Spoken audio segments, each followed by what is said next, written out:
Bible मुकद्दस मेरे साथ खोलें। मुकद्दस लूका की अंजील और उसका 23वां बाब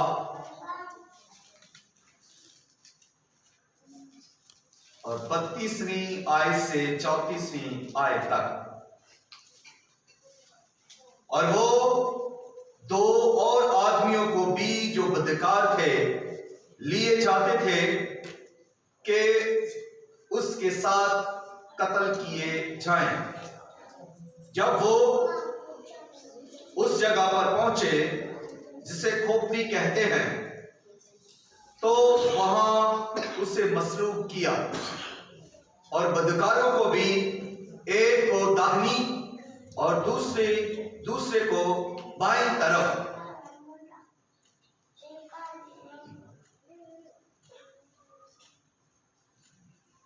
चौतीसवीं आयत है और ये पहला कलमा है सलीब पर जो यीशु मसीह ने कहा। इसको भी याद रखना है। यीशु ने कहा, ऐ बाप, इनको माफ कर, क्योंकि ये जानते नहीं कि क्या करते हैं। और उन्होंने उसके कपड़ों के हिस्से किए और उन पर कुराह ढाला। और लोग खड़े देख रहे थे और सरदार भी ठट्ठे मार मार कर कहते थे कि इसने औरों को बचाया। अगर ये खुदा का मसीह और उसका बरगज़ीदा है तो अपने आप को बचाए। खुदावन के कलाम के पढ़े सुने और कबूल किए जाने पर खुदावन की कसरत के साथ बरकत हो। आमीन।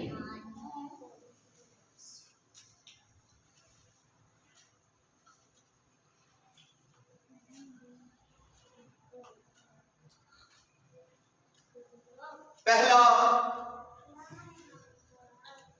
कलमा बेशतर इसके कि इस पर मैं बात करूं।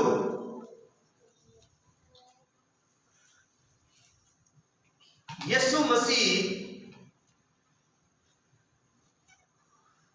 को उसके अपनों ने पकड़वाया। यीशु मसीह ने 12 शागिर्दों को चुना और 12 के 12 वफादार नहीं थे। उनमें एक गद्दार था जिसका नाम यहूदा इस्करियोती है। वो उन 12 में शामिल किया गया। वो यीशु मसीह के शागिर्दों में रहा। उसने यीशु मसीह की तालीम को पाया। उसने यीशु मसीह को दुआ करते हुए देखा, सुना। तालीम को यीशु मसीह को देते हुए उसने सुना। मौजज़े करते हुए उसने यीशु मसीह को देखा कि कैसे यीशु मसीह मौजज़े करते हैं। उसने सब अपनी आंखों से देखा और उसके पास चंदे की थैली भी रहती थी। किसके पास? मेरे साथ में यहूदा इस्करियोती के पास पैसों वाली थैली उसके पास रहती थी। शागिर्द था वो यीशु मसीह का, रसूल का होने के लिए वो बुलाया गया था। मगर उसने बगावत की, उसने सरकशी की, उसने धोखा दिया। उसने यीशु मसीह को 30 सिक्कों में बेच डाला। उसने अपने मालिक की, अपने खुदावन की, अपने उस्ताद की कीमत को ठहराया और वो भी 30 सिक्के। कुछ दिन पहले यही शख्स जो गरीबों की बात करता है कि 300 दिनार का इतर बेचकर क्यों ना गरीबों को दिया गया। आज ये 30 सिक्कों में यीशु को बेचा है, सौदा किया उसका और दिया कि जिस जिसका मैं भरोसा लूंगा वही है यीशु नासरी, वही है जिसको तुमने पकड़ना है। धोखेबाज ने यीशु मसीह को दुश्मनों के हवाले किस्समनी बाग में कर दिया, पकड़वा दिया, उसने अपने आका को हवाले कर दिया, रोमन फौजियों के दुश्मनों के हवाले कर दिया, जो उसे लाठियां और बंशियां लेकर पकड़ने के लिए आए थे, और वो उससे ले गए। यीशु मसीह की सुबह 9 बजे तक 6 पेशियां हुई। कभी वो पिलातुस के पास जा रहा है, तो कभी सदर अदालत के सामने, तो कभी सरदार काहिन के सामने। यीशु मसीह को 6 अदालतों में पेश किया गया, 6 पेशियां की गई, और उसके बाद यीशु मसीह पर जो इल्जाम था वो ये था कि ये अपने आप को खुदा का बेटा कहता है, और उसको सलीब देने की सजा सादर हो गई। उससे कहा, हुक्म दे दिया गया उनको कि इसे मसलूब कर दे। अब यीशु मसीह 9 बजे से लेकर 3 बजे दोपहर, यानी दोपहर 6 घंटे तक यीशु मसीह को वो मसलूब करते रहे। पहले 6 पेशियां हुई, फिर 6 घंटे तक उसको मसलूब करते रहे। और अब इन 6 घंटों में यीशु मसीह के साथ क्या होता है, और इन 6 घंटों में यीशु मसीह कितनी बार बोलते हैं। इन 6 घंटों में जब यीशु मसीह सलीब पर है, तो सबसे पहले जो यीशु मसीह पर मसलूब करने से पहले जो काम किया गया, वो यीशु मसीह को उन्होंने बांधा, पकड़कर बांधा, और बांधकर कोड़ों से मारना शुरू किया। रोमी कोड़ा जो उस वक्त 3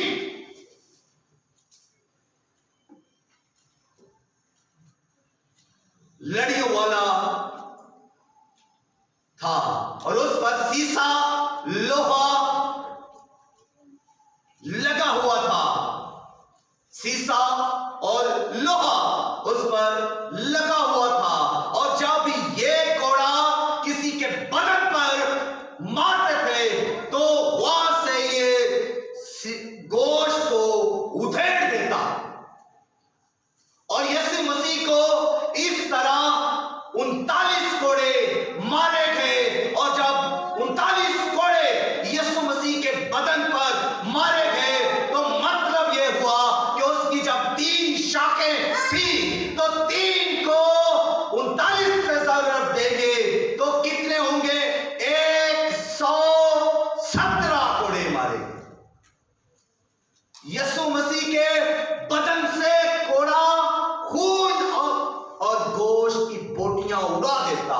जब रोमी कोड़ा यीशु मसीह के बदन पर बजता, तो वहां से वो खून और गोश्त की बोटियों को हवा में उड़ाता, और इस तरह जब कोड़े पे कोड़ा यीशु के बदन पर मारते हैं, तो खून और गोश्त वहां पर उड़ना शुरू हुआ।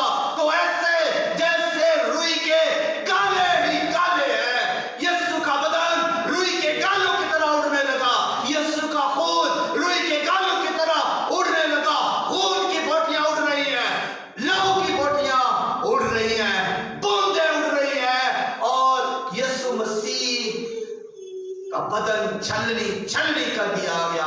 कोड़ों की मार से यीशु मसीह के खून और गोश्त को कीमा कीमा कर दिया गया।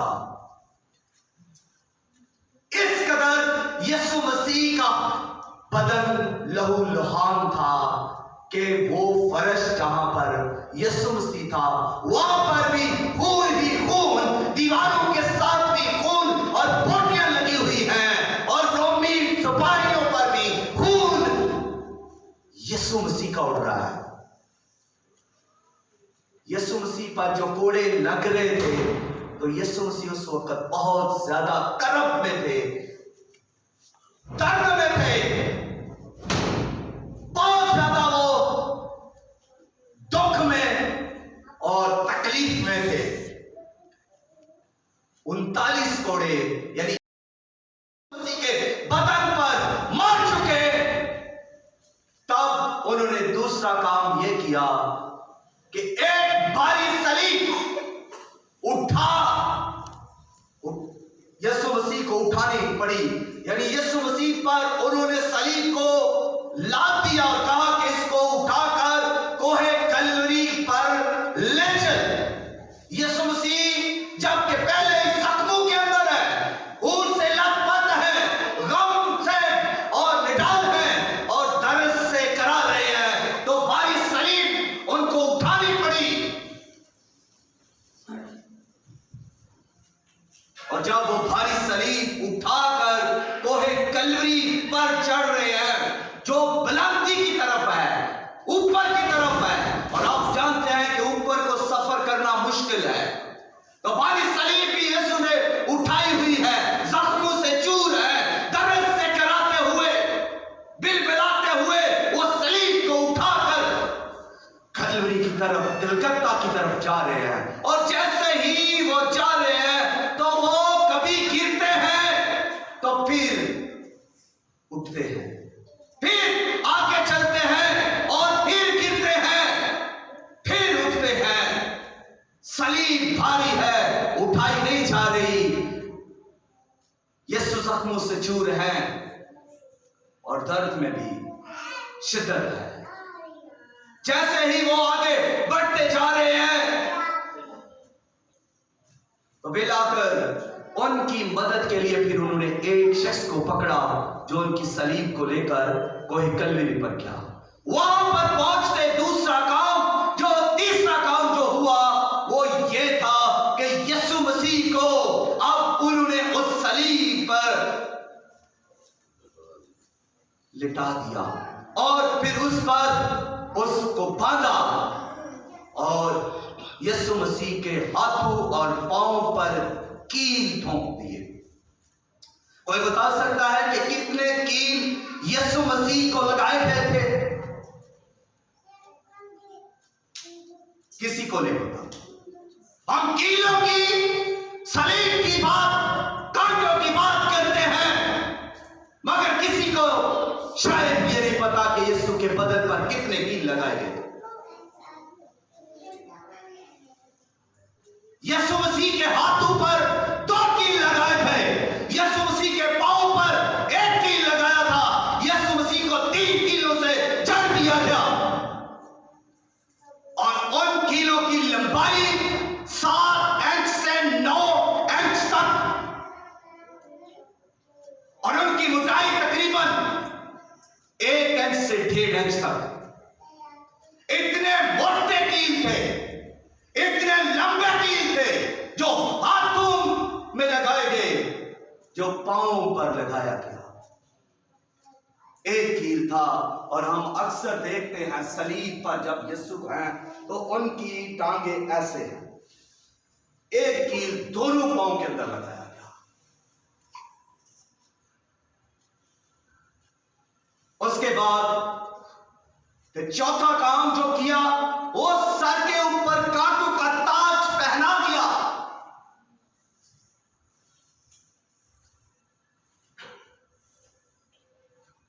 और कांटों के ताज के जो कांटे थे वो ऐसे ऊपर नहीं रखा बल्कि रखकर उसको दुबाया गया और जैसे ही दुबाया गया तो वो नकीले कांटे यीशु के सर के अंदर चले गए।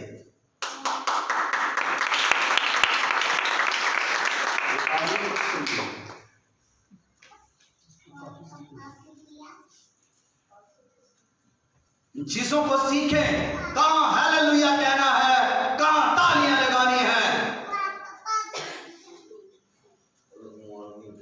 कांटे यीशु मसीह के सर के अंदर घुस गए हैं, खून बह निकला है।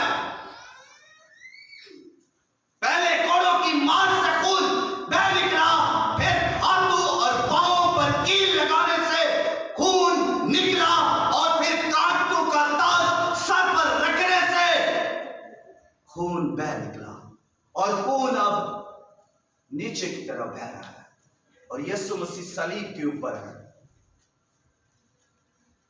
यीशु मसीह को मसलूब किया जा रहा है, यीशु मसीह को मसलूब किया जा रहा है। बूंद बूंद जिस्म से निकल रही है। यीशु मसीह कब्र के अंदर है। यीशु मसीह जख्मों में चूर है, बदन के अंदर जख्म ही जख्म जारी हो चुके हैं, लेकिन हम ठहरे लापरवाह लोग। हमें क्या, मर गया वो यीशु, हमें उसकी कदर क्या। हमने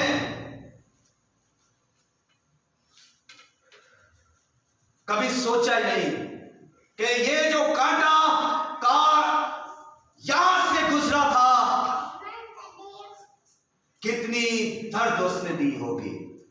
ये जो कील उसके हाथ के आर पार हुए थे, कितनी दर्द से हुई थी। वो 9 इंच का कील जब उसके पांव में से गुजरा तो कितना चीखा होगा यीशु। हमारे पास टाइम नहीं है कि हम उसकी इबादत कर सके, हमारे पास वक्त नहीं है कि हम थोड़ी देर के लिए संजीदगी के साथ उसे जलाल दे सके। वो सलीब के ऊपर बाप को जलाल दे रहा है, वो सलीब के ऊपर बाप की मर्जी को पूरा कर रहा है, वो सलीब के ऊपर हमारी निजात का बंदोबस्त कर रहा है, वो हमारी खुशियों के लिए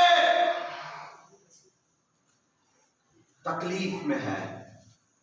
लेकिन हम अपने आप को कभी भी वर्शिप और तमजीद और इबादत करने के लिए भी तकलीफ नहीं देते। वो तकलीफ में सलीब के ऊपर है, और जब वो सलीब के ऊपर है, वो जख्मों में चूर है, उसका खून निकल रहा है, बूंद बूंद उसके बदन से निकल रही है।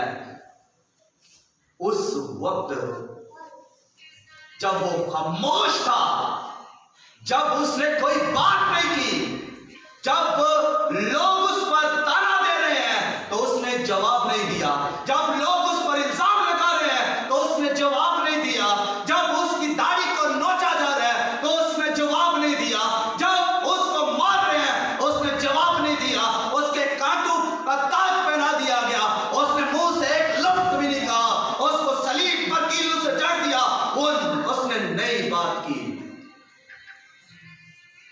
वो खामोश था, खामोशी में ये सफर करता रहा, उसने मुंह नहीं खोला, उसने बात तक न की किसी से। जब वो पहला कलमा बोलता है, जब वो पहला कलमा सलीब पर कहता है, तो सुनिए, जो इतना लंबा सफर खामोशी में करके आया है, तो अब जब वो बोलता ही है तो फिर वो क्या कह रहा है, इस पर जरा ध्यान करें। जो शख्स दर्द के अंदर है, दुख के अंदर है, जिसका खून निकल रहा है, जिसके बदन पर जख्म ही जख्म है, अब जब वो बात करता है, जब वो बोलता है, तो वो क्या बोलता है, किसके लिए बोलता है और क्यों बोलता है, जरा इस पर ध्यान करें। उसे क्या जरूरत पड़ी है बोलने की अब यहां। उसने क्या बोला? उसने कहा, यीशु ने कहा, ऐ बाप इनको माफ कर, किनको?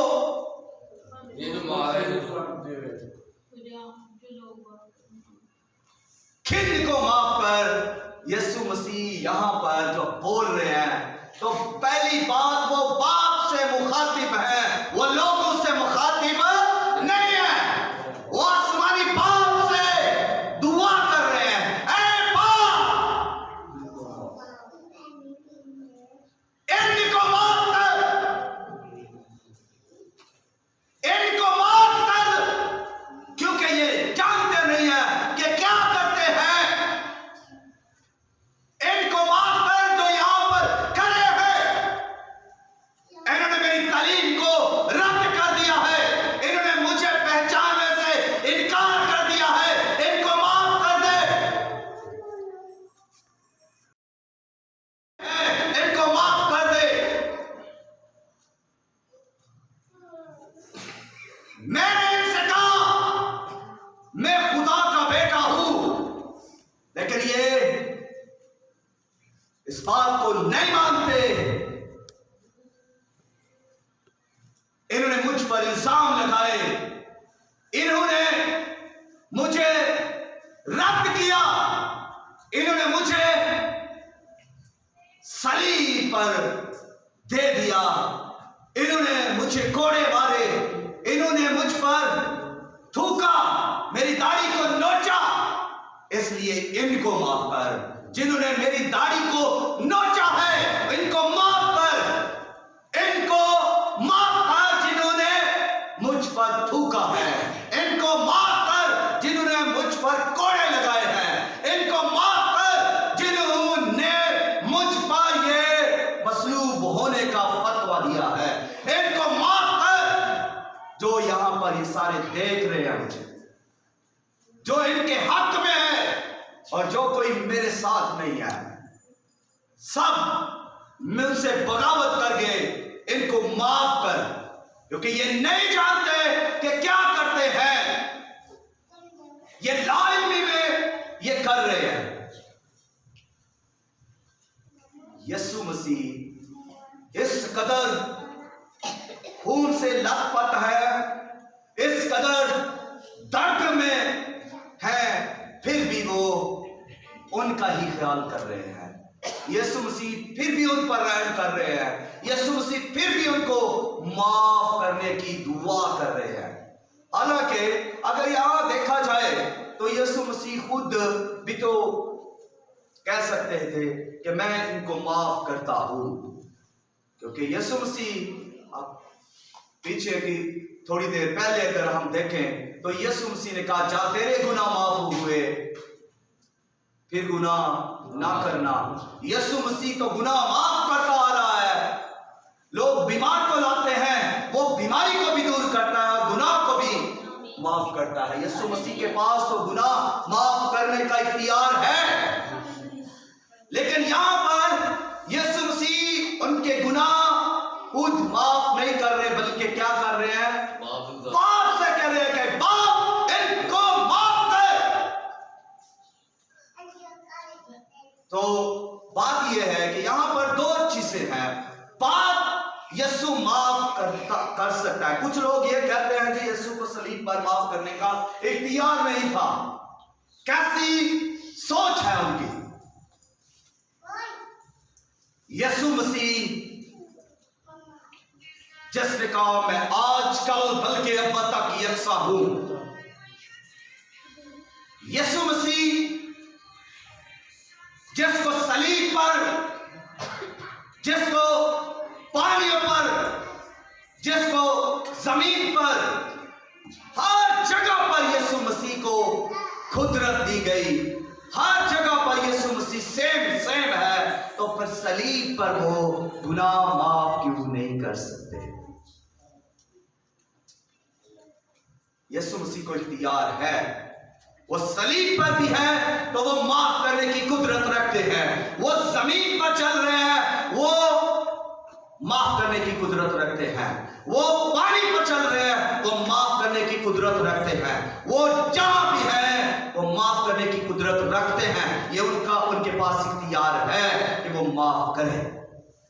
और यीशु मसीह ने कहा, ऐ बाप इनको माफ कर। सिफारिश की जा रही है, दुआ की जा रही है कि इनको माफ कर। पहले यीशु मसीह ने उनको माफ कर दिया। सुनिए मेरी बात, यीशु मसीह ऑलरेडी उनको माफ कर चुका था। यीशु मसीह ने उन्हें माफ कर दिया, लेकिन वो चाहता था कि बाप भी इन्हें माफ कर दे। यीशु मसीह की ख्वाहिश है कि बाप भी इन्हें माफ करे। इसलिए वो दुआ करता है कि बाप इनको माफ कर, क्योंकि ये नहीं जानते कि क्या करते हैं। वो जो कुछ भी कर रहे थे ला इल्मी में कर रहे थे। तो इसलिए यीशु ने भी उसको माफ कर दिया और फिर खुदा को माफ कर दे।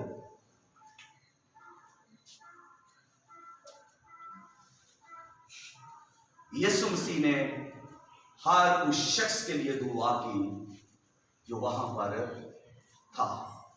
और यीशु मसीह गुनाहगारों के लिए दुआ करते हैं कि फिर गुनाह ना करना। आज भी जो गुनाहगार यीशु के पास आ जाता है, यीशु उसके गुनाह माफ करता है। यीशु मसीह के पास आज भी वो इख्तियार है। जो कोई भी यीशु के पास आकर कहता है कि बाप ऐ खुदावन मुझे माफ कर, तो वो माफ करता है। लेकिन दुआए बानी के अंदर भी यीशु मसीह ने यही सिखाया कि तुम क्या करो, एक दूसरे के गुनाह माफ करो। जब तुम माफ करोगे तो फिर तुम्हें माफ किया जाएगा। तो इसलिए माफी का जज्बा हम में होना चाहिए। खुदा जो रहमत का खुदा है, खुदा जो मोहब्बत का खुदा है, ये उसकी खूबियां हैं कि खुदा रहम फरमाता है, खुदा शफ़क़त के ताज पहना देता है और खुदा हर गुनाह माफ कर देता है। जब ये सब यीशु मसीह सलीब पर कह रहे हैं कि ऐ बाप इनको माफ कर, तो हमें भी अपने वक्त में जब आप किसी तकलीफ में हैं, परेशानी में हैं या किसी बीमारी में हैं, आप किसी मुश्किल के अंदर चले गए हैं, आप पर आजमाइश आ गई है, तो उस वक्त ये दुआ जरूर करें। आप अपने दुश्मनों को माफ करना शुरू करें, आप अपने साथियों को माफ करना शुरू करें, आप दूसरों को माफ करना शुरू कर देंगे, आपको भी माफ किया जाएगा। आप पर जो आजमाइश है, बीमारी है, कुछ भी है, वो खत्म होना शुरू हो जाएगा। क्योंकि जब आप माफ करना शुरू करेंगे तो आपको भी माफ किया जाएगा। यीशु मसीह ने उनके लिए यही दुआ की कि इनको माफ कर दे। हालांकि यीशु मसीह के साथ वो क्या कर रहे थे? जुल्म की इंतहा कर रहे थे। यीशु मसीह को वो सलीब कर रहे थे, यीशु मसीह को वो सता रहे थे, वो तंग कर रहे थे, ठट्ठू में उड़ा रहे थे। यीशु मसीह को उन्होंने सलीब पर लटका दिया कीलों के साथ। इस कदर उसका खून भी बह रहा है, तो फिर भी ये सब कुछ होने के बावजूद भी यीशु उनके लिए माफी का जज्बा रखता है, माफी की दुआ कर रहा है कि खुदावंद ऐ बाप इनको माफ कर। हमारे लिए भी ये दर्स है कि हम भी अपनी जिंदगी में दूसरों को माफ करना सीखें, और हो सके तो आज से ही ये कहना शुरू करें कि जो आप पर इल्जाम लगा रहे हैं उनको माफ करें, जो आपको बुरा भला कह रहे हैं माफ करना शुरू करें। आपके इर्द गिर्द के जितने लोग हैं, कहें बाप इनको माफ कर, क्योंकि ये नहीं जानते कि क्या करते हैं। हम सब ऐसे ही है। हम बेधड़क दूसरे को इल्जाम देते हैं, हम बेधड़क दूसरे पर तानाजनी करते हैं, हम दूसरों को सताते हैं, दूसरे को नीचा दिखाने की कोशिश करते हैं और फिर उस पर फख्र भी करते हैं। हकीकत में हम जानते नहीं है कि ये हम क्या कर रहे हैं। इसलिए आज आए अपने कदमों पर खड़े होकर सब यही दुआ करें, ऐ बाप इनको माफ कर, क्योंकि ये नहीं जानते कि क्या करते हैं। जब आप ऐसी दुआ करेंगे, जब आपके मुंह से ऐसे कलमे निकलेंगे, जब आपके मुंह से ऐसे अल्फाज निकलेंगे, जब आपके मुंह से ऐसी दुआएं निकलेंगी, ऐ बाप इनको माफ कर, मेरे बहनों को माफ कर, मेरे भाइयों को माफ कर, मेरे साथियों को माफ कर, मेरे दुश्मनों को माफ कर, तो आसमान से रहम आएगा, आसमान से रहम का भी बरसेगा। वो रहीम खुदा माफ करेगा, वो माफ करेगा। जब आप दूसरों को माफ करेंगे तो वो खुदा आपको भी माफ करेगा। माफ करें, माफी का रूह अपने अंदर लाएं ताकि आप इस जज्बे से भर जाएं।